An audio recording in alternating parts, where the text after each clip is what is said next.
Hello and welcome to the programme. I'm Justin Brierley, and today on Unbelievable we're discussing the problem of evil and asking, if there is a God, why does he allow suffering?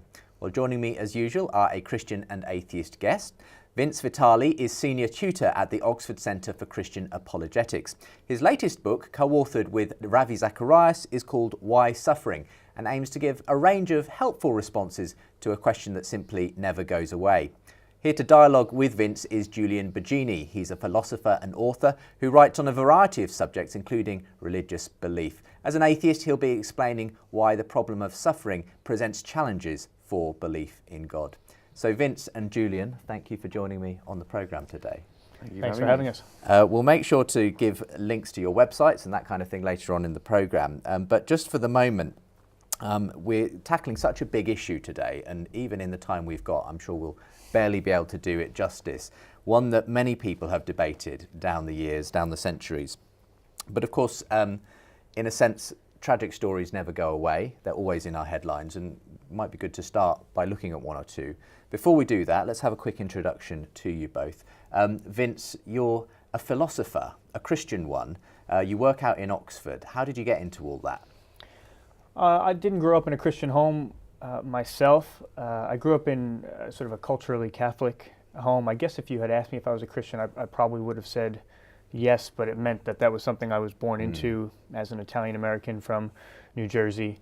I went to university and I met some people who, when they said they were Christian, it seemed to mean something different. It seemed to have a practical, concrete relevance in their day-to-day life. That gave me pause. And I began a sort of search about what it was that these people believed. My assumption at the time was that in order to have faith, it had to be blind.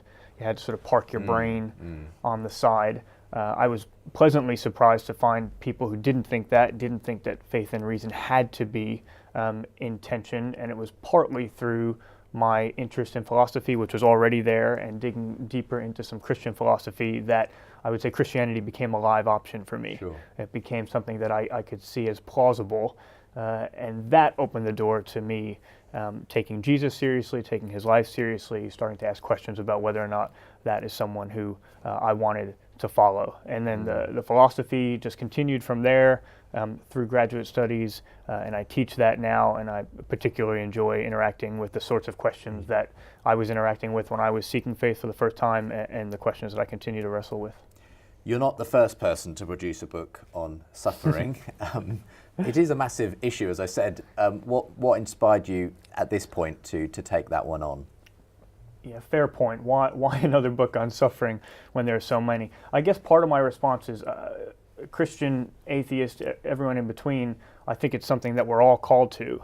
We all need to take suffering seriously. We all need to take those who suffer seriously. So when I was deciding what to do in my graduate studies, both because of just that personal calling that dealing with suffering had to be a significant component of my life, and also knowing that this was one of the big hurdles for me to get over in order to take faith seriously, and for many who I've spoken with in order to take faith seriously. I wanted to do my PhD studies on a topic that I thought was relevant and was a question that actually a lot of people ask. Through that, I've come to think that there are a variety of helpful responses to the question, not a one-size-fits-all answer, but a number of helpful responses. And my co-author and I hoped that by putting a variety of the responses together in one book, having one chapter on each of a variety of responses, it could be a resource that would be helpful. I mean, one of the chapters is based primarily on the work you did in your PhD.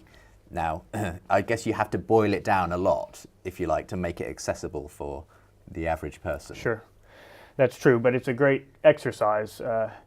I think it was C.S. Lewis who said, and probably lots of other people as well, that if you can't distill your ideas to explain them in an accessible way to someone without expertise, then you haven't properly understood them. Exactly right. Yeah. So that was a really good exercise to do that. And this is an approach which is on the newer side. There are hints of it in philosopher Leibniz. Robert Adams, who was one of my PhD supervisors, wrote about it to some extent in the 70s. And then 1970s, and then left some of the ideas. And basically in my PhD, I picked up some of his ideas and took them further. Well, it would be good to explore that in some depth in the course of the programme today as we get to talk about that in particular. But let's turn to our other guest today as well. Julian, thanks for joining me on the programme today. Thank you, Justin. You have a website, microphilosophy.net, and when I visited it, there was just such a wide range of things you seem to talk about. Would you describe yourself as having any particular kind of focus in terms of your philosophical interests and that sort of thing? Probably, some people would say not enough of a focus. I think there are unifying themes for me. I think that what it means to think clearly is something which is obviously kind of almost a meta-philosophical question. Is interesting in how to live well. I think those two things, but they overspill, they cover so much. And I'm not an academic, and I think one reason for that is that to be an academic, you really do have to focus in, whereas my interest is in more of the connections between the things, the bigger picture. So, maybe I have to sacrifice some depth for breadth. I don't know if that's true or not. If I do, I think some people have got to do that. There's a division of labour in philosophy, and I'm not one made for the deepest minds, perhaps. You probably wouldn't, though, describe yourself to most people as an atheist philosopher. Presumably your philosophy isn't particularly linked to you being an atheist, but I guess it has some implications. It informs it, absolutely, it informs it. But to say I'm an atheist philosopher would make it sound as though everything I'm arguing for philosophically comes from an atheist basis, and it doesn't. I think I would imagine that a lot of the arguments I make, except really when they involve religion directly, are arguments that I would hope people could agree with or disagree with, and independently of their religious convictions. And also, this is an issue where I find myself very much kind of in opposition to the Christian mainstream, but I'm also very willing to acknowledge what contributions can be made, particularly to how we ought to live in religious traditions. I think that it's daft to just dispense with them. So, I'm an atheist, and I'm not afraid to say that. I'm not proud to say it's just what I am. But I wouldn't want everything I wouldn't have to define everything about me. Sure, yeah, absolutely. Well, that's great. We're going to be talking about an issue that, in many ways, is a particular problem, you could say, for Christians and theists. But at the same time, is something that anybody, whatever their beliefs, has to deal with: suffering. Obviously, our headlines are filled all the time with stories of one kind or another, and probably most recently there's been obviously the tragic event in Paris, which saw the murder of several journalists of Charlie Hebdo and police officers and so on. In a sense, that was an event that was perpetrated by people. It was a form of evil that you could say there was an intention behind. But then you do get other stories, and again another similarly tragic case at the end of last year, when in Glasgow a dustbin lorry mounted a curb, killing 6 people, 3 of whom were from the same family.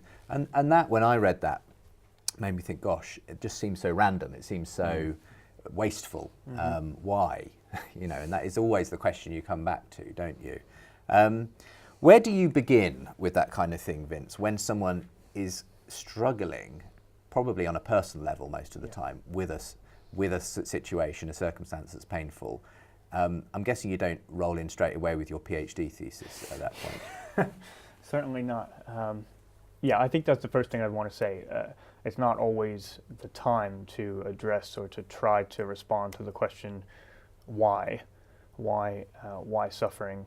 I have a very poignant example in my own life where my aunt was conveying to me some terrible suffering that she had been through, and I did jump in with some of my more abstract philosophical ideas. This was many years ago, and she listened to me patiently, and then she said, "Vince, that doesn't speak to me as a mother," which I have come to think was a very fair response, and I hope has helped me to listen a lot longer and to ask a lot more questions before I would think it would be even time to have a conversation about the question of why. And when I listen to events like this, I mean, one thing that's important to me is I think we need to say things like that are evil, that they're objectively evil, that they really are evil. And I hope that my Christian worldview and my understanding of God allows me to do that. I mean, I see how that could easily be said of the Charlie Hebdo tragedy. In a sense, though, in what sense is a bin lorry crashing into people on the street at Christmas time evil? Is it simply just a tragic accident? I mean, do we ascribe evil in that case? Sure. I think I would want to. I would want to use strong language there. I'd want to use strong language, and I think, from my Christian point of view, not to say that there aren't other ways of talking about this, but from my Christian point of view, each life is sacred. Each person is created in the image of God. Each person is loved by God. And so whatever explanation we give to the question of why, the fact that something sacred, a human person, has suffered or has been affected in that sort of way, I think we should say that that's evil. We should say that our starting point has to be that something is bad about that, and that's not ultimately what we should desire, and not ultimately what a God would want in the end. Same question to you, Julian. When you are confronted with tragedies or people who are going through something, what's your response to them on a practical level? Well, I mean, it's very difficult. I think it's very hard to say anything that could be of help to people. If you say people, it's going to be all right, for example, that can be so trite. I mean, often even, for a start, that's not really ever really true, actually. Things are never all right again for people when they've been through these things. Things can get okay again, but things are never the same. But also it can seem not credible at the time. And, I think that the most difficult thing, there's a kind of suffering of having to be around with someone who you love, who is suffering, and being unable to help them. Ultimately, I think all you can do is, be there for them. And it sounds so thin, but ultimately, that's the only thing you can do. They know that they're loved, that they have support, that you have their sympathy is with them, but you can't pretend you can take that pain away, and you can't pretend to explain it or justify it. And then people need, in their own time, to work through it in whatever way they do.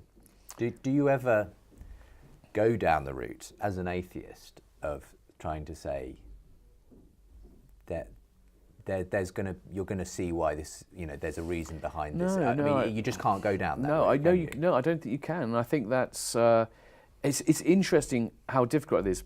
You say that people naturally ask why, and they do actually a lot of the time. And I'm always a bit baffled because I know it's possible to break that habit, because I think that if you get accustomed to a worldview in which you accept that things don't happen with an ultimate purpose, things just happen, you do stop asking why after a while, genuinely. So, if I've been lucky so far, I haven't had a major disease, but I had a worrying diagnosis, worrying symptoms which weren't yet diagnosed. There's a potential of being something serious and life-threatening, and I didn't ask myself, why me? I thought it happened to other people. Of course it could happen. I kind of expect at some stage something really nasty to happen. So you can get out of that way of thinking, but the default for people is to want to know why and to think there must be a reason.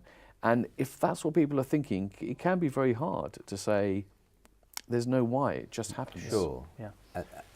I just wanted to pick up on the importance of just being there with someone and affirm that. I think that's one of the things, from my Christian perspective, that's one of the things, and this is not a statement of its truth or its falsity, but it's one of the things I value about the Christian tradition in particular, is that if there's a God who actually has lived a human life and actually suffered and knows what suffering is, then for anyone who's suffering, I can say to them that they don't need to wonder whether there's someone who exists who understands what they're going through, or if there's someone who cares. And that's something that's attractive to me about my faith, that I don't think anyone ever has to go through suffering in isolation, and I can offer my faith and my God as someone who understands and who can be there amidst that. And I agree in a sense with what you said about it will never be all right. I want to be really careful, and I think you do too, to not say, well, it's not a big deal that you've gone through this terrible piece of suffering, or that's fine, but don't worry, you'll see eventually that that wasn't really evil, or anything along those lines. And yet at the same time, I hope that, because I do believe that there can be an afterlife, which can be And you believe in that sense the why question is one that everyone should and can ask? That it is one that we do naturally ask, which is not to say that we can't get to a point where we stop asking that in the same sort of regular way. But I had friends recently who went through a miscarriage, and for them that was quite devastating. The woman had to have surgery, lost a lot more blood than she should have. It was traumatic for them, and they are Christians, and they decided to name the baby Hope, because from their perspective, they really do believe that there's the possibility of being a family together with that child in heaven, which again is not an argument for the truth or the falsity of the Christian faith, but when we're talking about how do we respond to real life suffering, it's something I really value about my tradition, that I can call it evil, but I can also say that there is real hope, and at the same time I can say there is always someone who knows what you've been through. I'm going to pick up on something you said there, because what's quite interesting is that I can see how what you're saying about if you believe that God is always there for you, that can be a kind of a comfort. But on the other hand, I think you'll agree with me on this, that there is a tendency for a lot of people to actually dismiss Christianity on that basis, that, oh, you just got this comfort. And actually, it's a lot more complicated than that, isn't it? So first of all, it's at times like these that people go in different ways, and for some people, it's a crisis of faith. They lose someone, there seems to be no reason for it, they can't understand why their loving God would want it for them, and they really struggle with that. And that's one thing. And another thing is that no matter how profound people's faith are, it doesn't stop it being really, really hard. And I think this is a very interesting point about this, because people often say there are no atheists in foxholes, is the old phrase. But at the graveside, there are very few people who act, as it were, as if they're 100% convinced that this is just a temporary separation and they're going to be together. The separation feels very, very real, and there's not, if you ever see someone with the blithe confidence, like smiling out, it's all right, we're going to see them soon, that's really weird and isn't actually and isn't typical. what happens. It isn't what No, happens. absolutely. No. But there's a real struggle there. Absolutely. I've lost people I love. You've lost people you love, and I missed them. And yet, I have been at memorial services, funerals of Christian friends who believe with strong conviction that they're going to see this person again, and they're going to be in great friendship again. And it does look different, and you find both in full measure. You find the grief, but you also find celebration. You're sort of right about this, interestingly, in terms of Jesus. There's the story of him raising Lazarus from the dead, and yet one of the most famous verses in Scripture, Jesus wept. And you sort of say, well, why did Jesus weep if he knew he was about to raise his friend Lazarus? Yep. So, and draw out this point about that Jesus kind of understood the nature of the suffering we go through. I think that's right. I think both can be there in full measure. That real weeping, and note there that Lazarus' sisters, Mary and Martha, are not very impressed that Jesus has come late and their brother has died before he gets there. And it could have been the time where Jesus says, well, here's why I had to wait. Here's my reasoning. Here's why suffering. He doesn't do that, which I think is a good model. He just weeps with them. But then also there is the celebration at the rising of Lazarus, and that pointing to the fact that there can be an afterlife and we can live together with people. There is a flip side to this, though, which I'd like to hear your thoughts on, which is that for a lot of Christians believe that as well as eternal salvation, there's eternal damnation. Now, and whenever I talk about this with Christians, they're obviously very careful to say that it's not for them to judge. Sure. So they will not have an opinion about, it's not for them to say whether someone is going to go to hell, even though intellectually they believe that without having accepted Christ into your life, you won't go to heaven. But that means that there must be situations where you lose someone, where someone dies, and at the very least you have grave cause for concern. That person, you may not meet them again. It might be your mother, your brother, your father, your daughter, your son. And it's not just, it seems to magnify it. they haven't just suffered and died. They might be facing eternal torment. Isn't that far more discomforting than any comfort you could get that you're going to be reconciled with some people in the afterlife? Fair challenge, very fair challenge. I think that I can always hold out hope for anyone who has died. I think that partly because I've seen in my own life, it's often been when people who I love have been closest to death. My dad has been close to death at times and hasn't passed on, but it's in those times that my assessment of the situation is that actually his kind of spiritual sensitivity is heightened in those times. We can give different explanations for that, but God is reaching out to him in an even stronger way in even those moments before he might die. So I never want to say that I can't have hope for someone that they could wind up in heaven. And in that sense, I think I can always kind of retain that hope. But there is that reality in the Christian faith, and different Christians think of this differently. Some think of this as an eternal conscious state. John Stott thought of it as an annihilationist view, which would be more perhaps like an atheist view where we cease to exist. But from my perspective, I think it is important that we don't take medieval paintings of fire and torture and just kind of put that onto Christianity as the assumed understanding of what hell would be like. My understanding of hell is that if a person in their heart doesn't want to be with God, God's not going to force someone to be with them. I think that would be a terrible state to be in, because I think we were made to be in strongest relationship with that person, God. But what exactly that state looks like, I don't presume to have a lot of knowledge about, but I see it as a place of choosing not to live in relationship with God, not as a place that God sort of sends you so that He can find the worst ways to torture you, but actually Him allowing you to live with that choice. I mean, does that help or not so much? I don't know whether that kind of softens the blow. It softens the blow if you don't believe that whatever hell is, it's a place where people are going to suffer in perpetuity. If it's some kind of annihilation, then that helps to a certain extent. But I still think it leaves a kind of a bitterness there, because even if it's just an absence from an eternal life, in that eternity, you're going to have this awareness of this lost opportunity.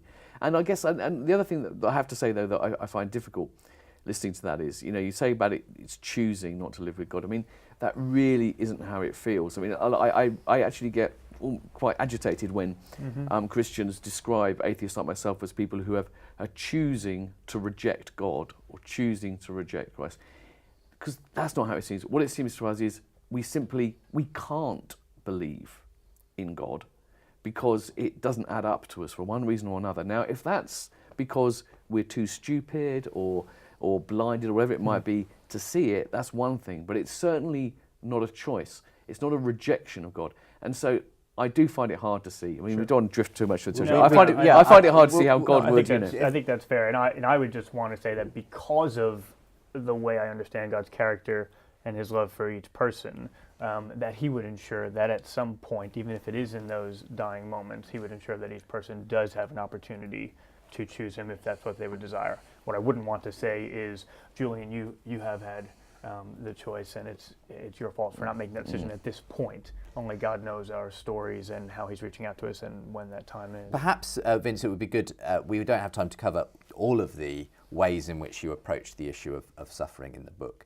But in particular, I wanted to at least talk about the work you've put into this at an academic level, and now, as it were, presented in a way that's accessible in the book.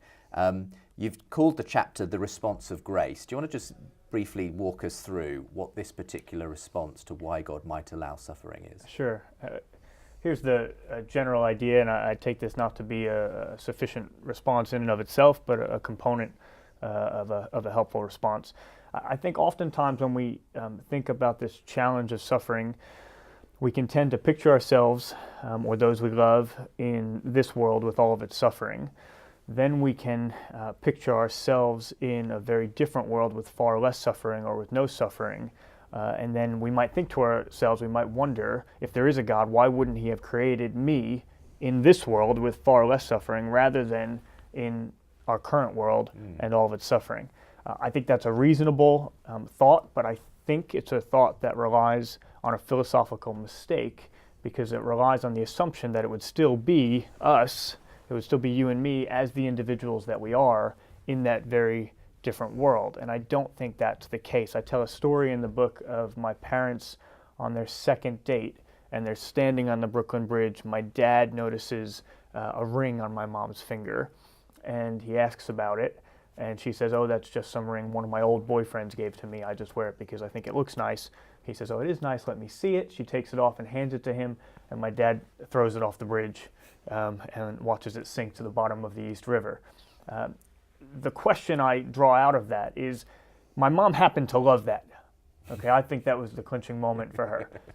But if she hadn't, if she had decided, what a jerk. What a jerk, I better run back with the old boyfriend instead, what would that have meant for me? And I might be tempted to think, oh, that might have been better for me. The other guy might have been taller, he might have been more athletic, he might have been better looking, he might have had more money.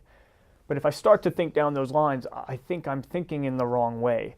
If my mom had wound up with the other guy rather than my dad, it's not me who would have come to exist. Maybe some other child would have come to exist. Maybe he would have been taller and had more money, but it wouldn't have been me, because part, at least, of what makes me who I am is my origin. The parents that I have, the sperm and egg that I came from, the combination of genes that's true of me.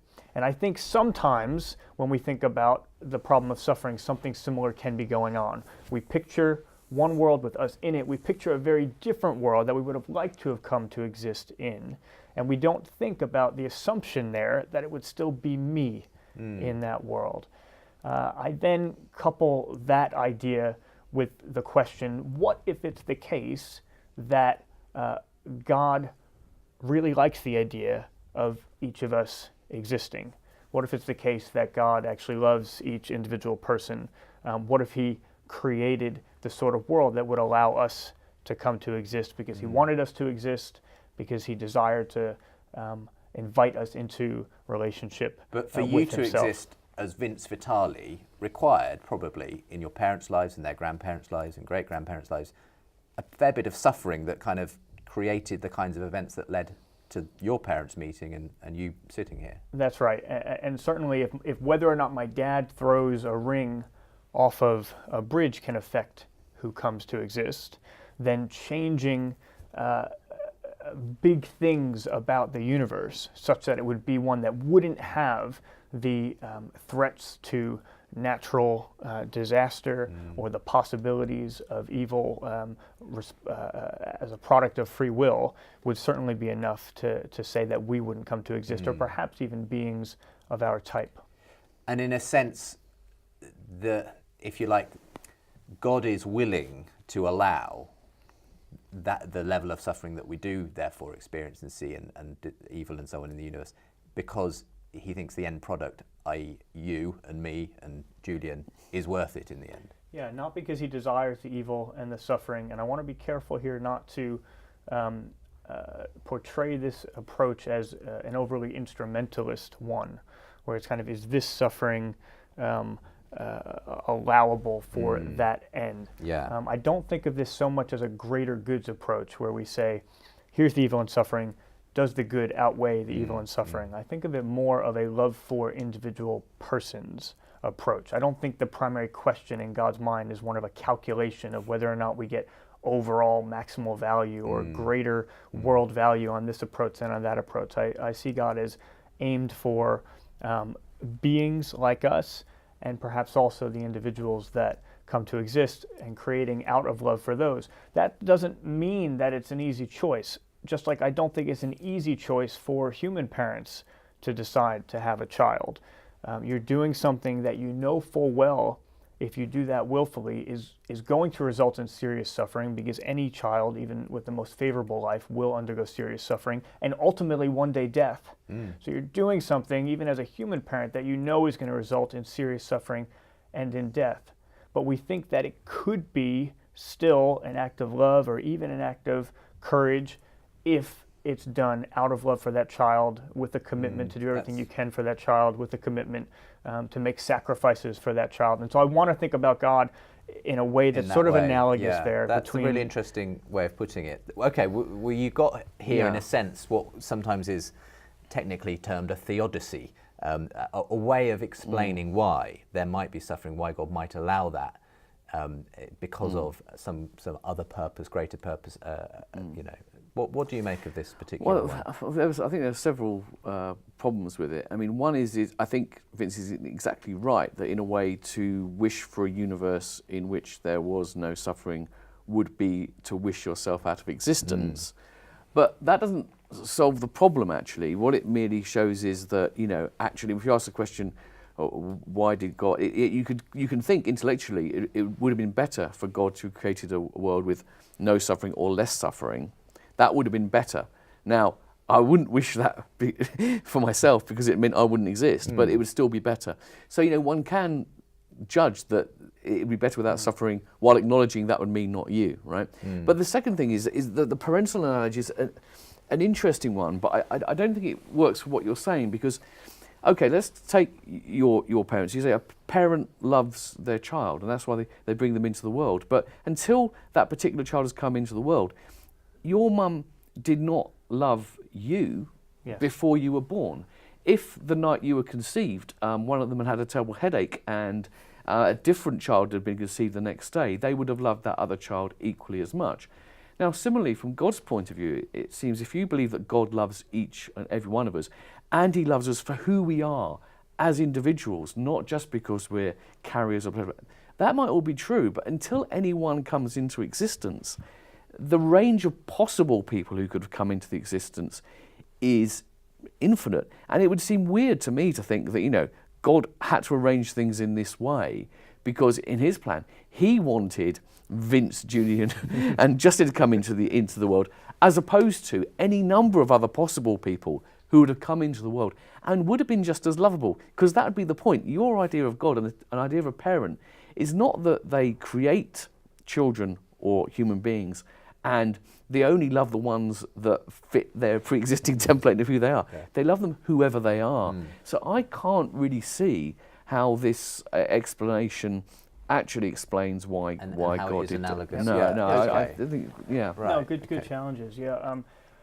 I don't want to commit myself to saying this is the only universe God has created. So maybe it is the case that God has created those other universes that would have been better in some objective sense and would have included other people.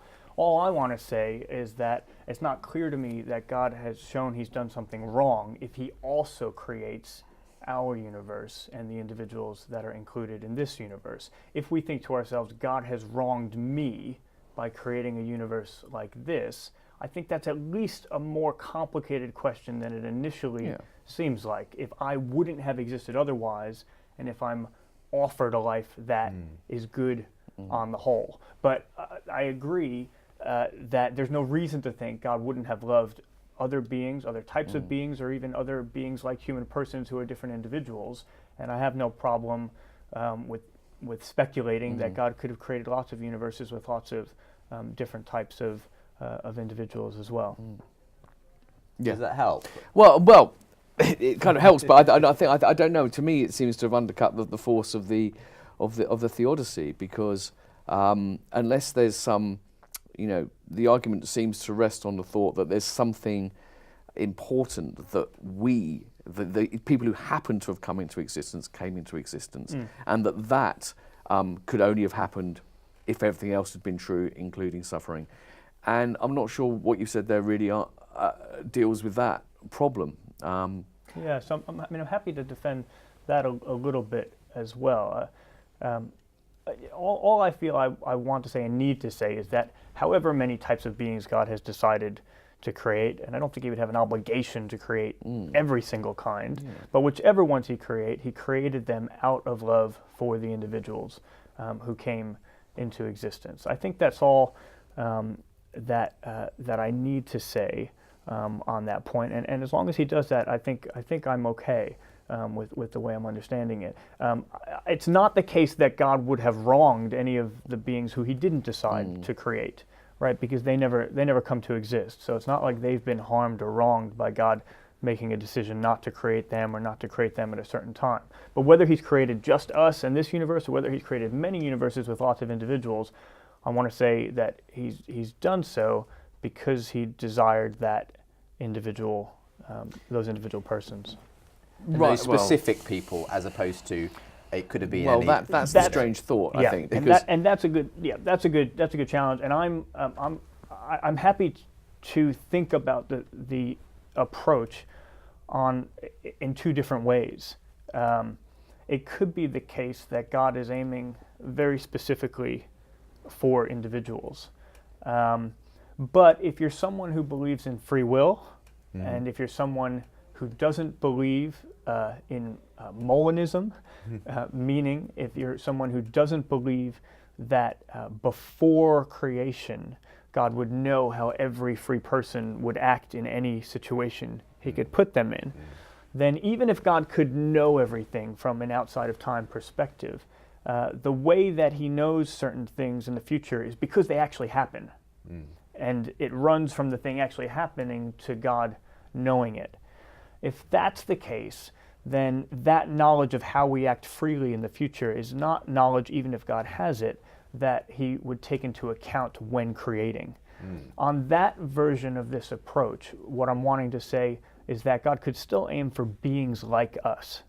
Even if he's not aiming for the specific individual, he's aiming for beings like us. And I think that goes back to Julian's point about human procreation, having a child. When you have a child, you don't know that you're going to get Julian or Justin. You know that you're going to get your first child or your second child, and you have a commitment to love whoever it is that is specifically produced. You can think about this approach in that way, where God is creating an environment that allows certain types of beings to come into existence with a commitment to love whichever individuals happen to come into existence. Yeah, but see, for me that just leaves the basic puzzle intact, because it seems to me that I can imagine the puzzle then becomes, okay, God wants to create creatures something like us. Now, what do we mean by that? Creatures capable of loving him, sharing in eternity with him in some way, capable of learning, free will, etc., etc. So he wanted to create people like us. The puzzle seems to be that surely he could have created such people in such ways that didn't provide for as much sort of almost, it seems like egregious suffering in the world. I mean, because these things are gratuitous almost, maybe, gratuitous, because, you know, it seems that you wouldn't have to go too far. I mean, so for example, straying with a slightly different justification, there's the idea that, you know, we have to learn, we have to suffer in order to learn and so forth. The sort of soul-making theology. Yeah, but, you know, the obvious problem with that is, well, okay, true, but actually what we have to learn, some things we don't have to learn, some things we learn easily. Sometimes, you know, you can learn by a very small experience. Why did God make us such bad learners? You know, that we really needed all this awful suffering in order to learn the important things about love. Yeah. Now, of course, you'll come back, you'll have answers to those kind of things. So what I'm saying is you're back to those you're back to those questions. Yes. The basic problem still seems to be there, despite what you said about God's desire to create creatures like us and live with the consequences. And I think that God's love for us might be much more specific than just beings that could relate to him, beings that are intelligent. God could create lots of other types of beings like that, beings that wouldn't necessitate some of the sorts of sufferings that exist in the world. And perhaps he has. I just want to claim that he's also created us, and maybe what he really loves about us is quite specific. Maybe it has specifics to do with our psychology and our biology and the narrative of the human race's history as well. It might be quite a specific love that he has. So the soul-making approach is an interesting one as well, this idea of... And this is covered to some extent in the book as well, covered to this some way extent. of thinking. Just kind of, Julian sketched it out very briefly, but yeah, just maybe elucidate it a bit as to what this particular approach to the issue is. It's covered to some extent in the book, and again, I think it doesn't stand on its own, but I think it can be one of a number of approaches which is helpful. You can see the environment as including different types of evil, but sometimes different types of evils that would be necessary in order for certain types of goods. especially the sorts of goods that form our character and can produce meaning in our lives. Because it's hard to be compassionate if you don't have any cause to be generous or to share something. Nothing to be compassionate about. It's not clear you can display courage if there's never a genuinely dangerous situation in which you would display courage. One way that I sometimes like to think about this approach is to ask people to think of 2 or 3 of the greatest lives that they think have ever been lived in their estimation, and then to try to subtract from those lives all of the suffering, or even a significant amount of the suffering that they responded to, the injustice that they fought against, the suffering that formed their culture and their character. And what happens quite quickly is that all of a sudden those lives don't look anything like the lives that we were initially that we're so inspired by. So that's the sort of general approach there, and I find that compelling to an extent, but I don't think that the bar can be that for any piece of suffering that we point to, I as a Christian should be able to say, and the soul-making value of that is, or and the reason for that is. All the time, parents might have reasons for allowing a child to undergo something. A parent decides to move the family from one city to another. The child experiences that as genuinely horrible. It may genuinely be very difficult for the child. It doesn't mean that the parents couldn't have had good reasons to do that, or even be doing that for the child's sake. In my own life, what I find is that when I look back on suffering in my life, for some of it, I'm able to say, you know what, that made no sense at the time, but now I can understand in part how that might be allowed. An atheist could easily say the same. Of course, we can see the ways in which some hardships and suffering can develop our character in positive ways, and looking back and so on. But you wouldn't ascribe it to, therefore, being a justification in a...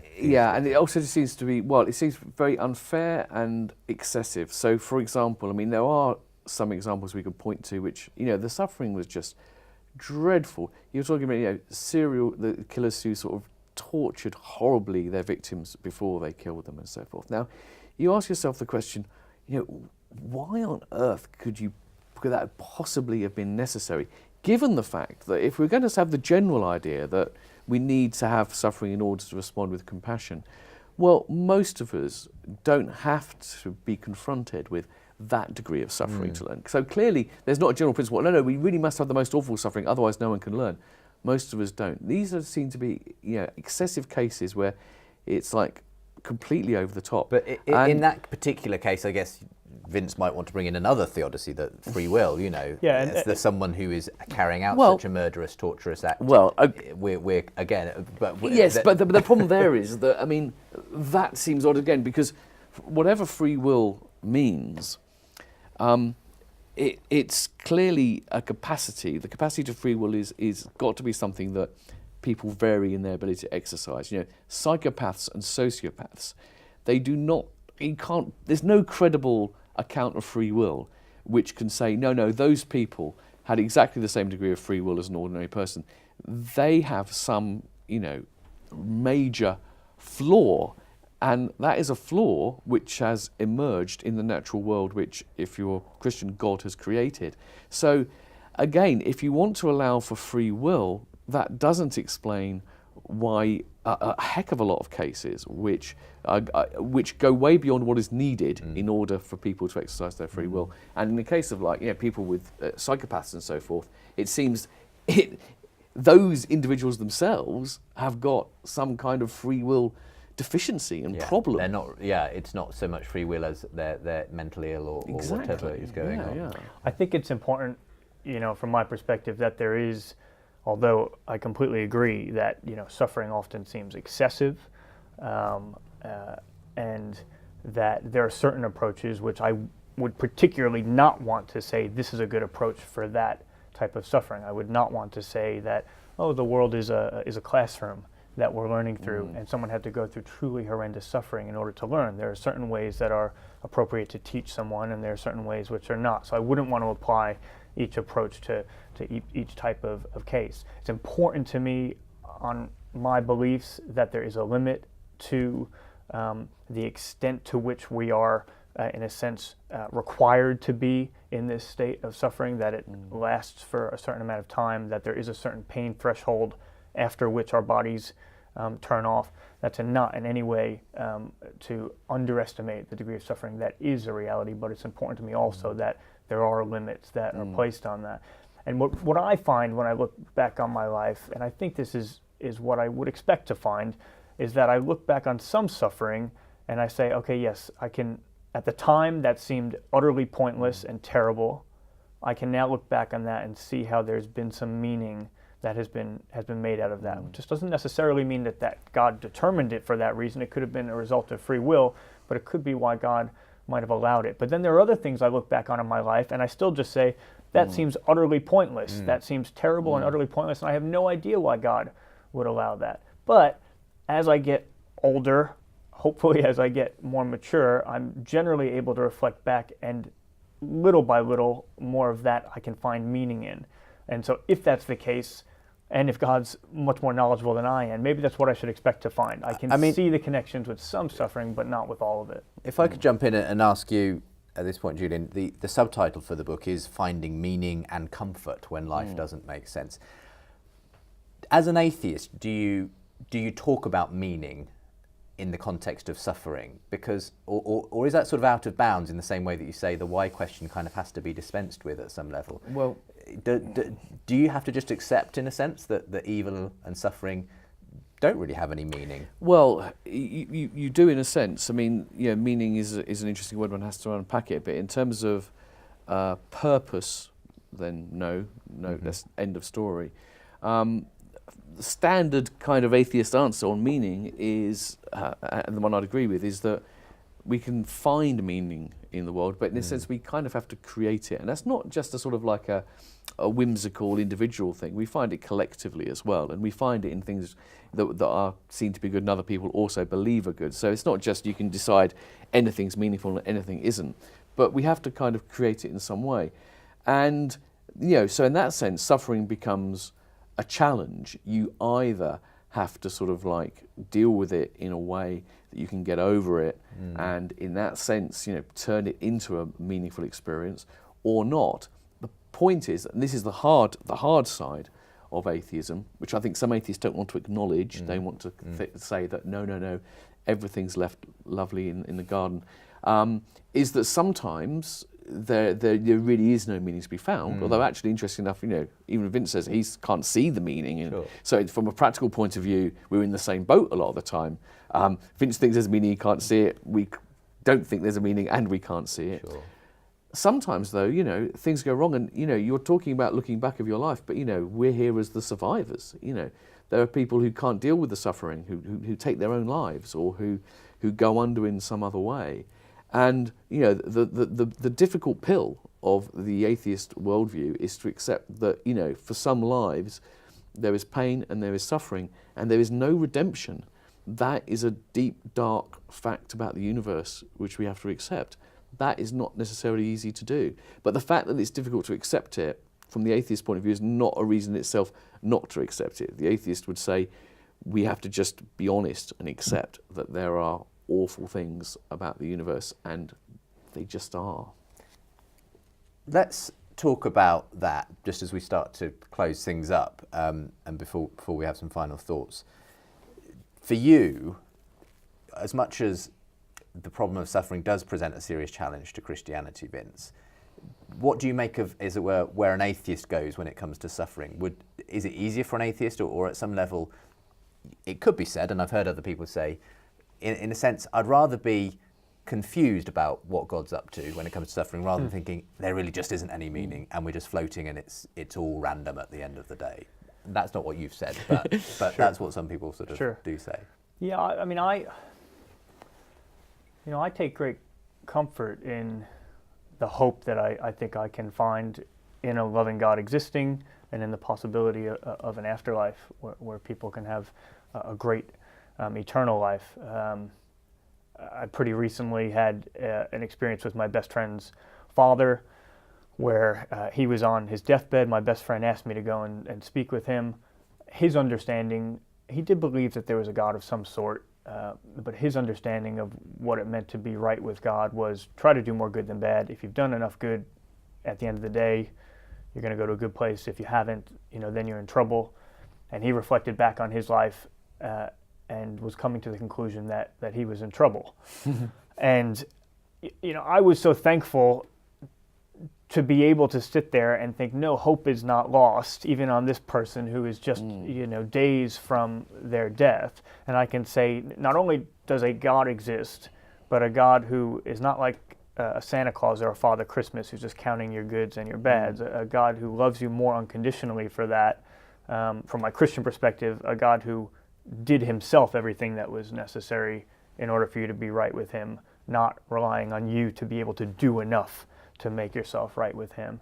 And so from that perspective, I think that's really significant. That I never feel like there's a point at which someone is beyond hope, and that's something that I can share someone, even if it is in their final days. I think that's significant. Another question I want to raise, I'd be interested to hear you talk about this, Julian, from the atheist perspective, is that, because I think we'd agree, we need to be able to say, especially when we see horrors, that is evil. That is objectively evil. Do you think that there's a challenge to saying that from an atheistic perspective? I have my sort of, way of saying that I believe I can say that because I think at the center of all reality is a moral being who's loving and good, and evil are things that contradict that. Is that a challenge for atheism, or do you think that there's a good way to respond to that? Is it a challenge that, that you're suggesting that there might be a problem for atheists being able to say that is wrong, that is bad? I'm wondering how. Identifying that something is evil might be a taxing issue. I don't actually see the problem. I think if you set up, this is quite a complex issue in many ways. I'd appreciate for the final 5 minutes. If you set up the idea of objective evil in a particular way, that might become problematic. But you see, I think fundamentally, going back to this classic thing, going back to Plato, the Euthyphro dilemma, I do think that's pretty clear here. I don't think there's a straightforward way in which accepting a theistic universe gives you something fundamentally that the atheists don't. And here's why: because the old problem is, you believe in a good God at the centre of the universe, this moral being at the core. But you have to ask the question, what makes this God good? Now, if you say, well, God, whatever, God is good because God is God and he decides what's good. Well, that seems to be the wrong answer, because I don't think that there are many Christians, there might be some, it's a very diverse world, who would say, yeah, you know what, God could have written those 10 commandments differently, so they're the exact opposite. If God had said adultery is right, adultery would have been right, full stop. That's not the way most people think about it. Most people say, no, adultery is wrong, and God says it's wrong because it's wrong. Yeah. And that opens up this gap, you see, between, there's something about the concept, the idea of goodness, which seems to stand by itself. What enables you to say God is good is because the two things don't mean exactly the same thing. Even though, as a matter of, in other ways, you might say God might be the source of all goodness, the cause of all goodness, what it means to be good is got to be understood in a way which is independent of God. Now, you can understand that in many ways. You could understand it in a way which makes it completely objective in some way. You could understand it in other ways which don't require it to stand outside of time in some way. Whichever way you do it, I think the same kind of thing is open to you as an atheist or as a religious believer. I think you're right. At some point, anyone hits explanatory bedrock. Yeah. Right? We can keep saying why, and at some point each of us is going to stop. I'm going to stop with God's nature and say that's just how God's nature is. You're going to stop at something as well. I think what's important from my perspective is that to stop with something stable, that there's a sort of stability to morality if I ground it in God's nature and if God's a necessary being. And sometimes what I find challenging is thinking of what the naturalistic alternatives are that have the sort of stability about morality that I think we want to say is true when we claim that is objectively evil and would be in any situation. We've opened up a big can of worms with very short period to go on the show, and something that we've addressed in other shows as well, and so on. And I think Euthyphro's dilemma is essentially what you've elucidated there, Julian. But it is an interesting one, and one I think you tackle a little bit at the start of the book, Vince, along with Ravi, this question of what is suffering? Is there an objective realm of evil and so on? But it's been really interesting. Great to have you both on the programme today. A serious subject, but I really appreciated the way in which you've both thought about it and talked it through in a very gracious way. Do you think you'll ever write on this particular subject? Or maybe you have. I don't know. I've done short things in introductory books, so I'm not sure that it's something I'd really turn to. But if I've got time, I must say I struggle with the issue, because for me there's something about theodicy which I find kind of troubling. In all the people I interviewed for the Philosophers magazine, the only time I interviewed someone and I had a kind of almost a visceral kind of reaction against them was a well-known theologian who was explaining away evil.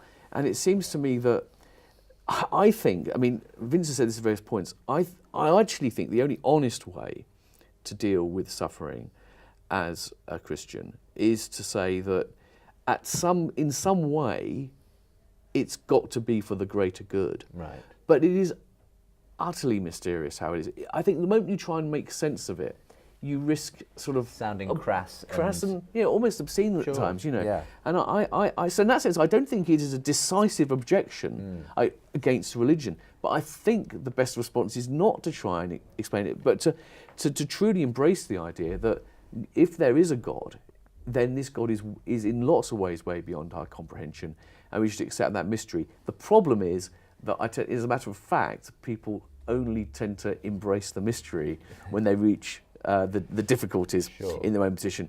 I think that there should be. I think the most honest way to approach belief is to accept a lot more mystery, actually. Yeah.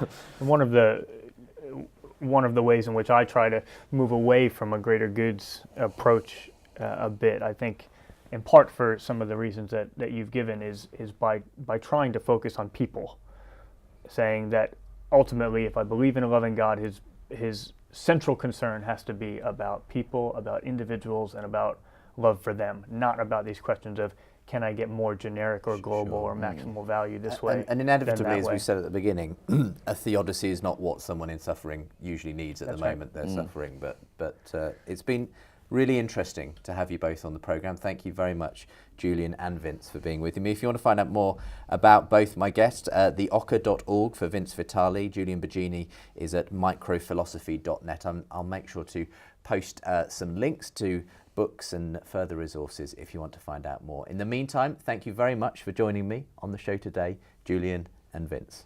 Thank you both. Thanks a lot. Tune in to Unbelievable with Justin Brierley every Saturday at 2:30, only on Premier Christian Radio, where faith comes to life.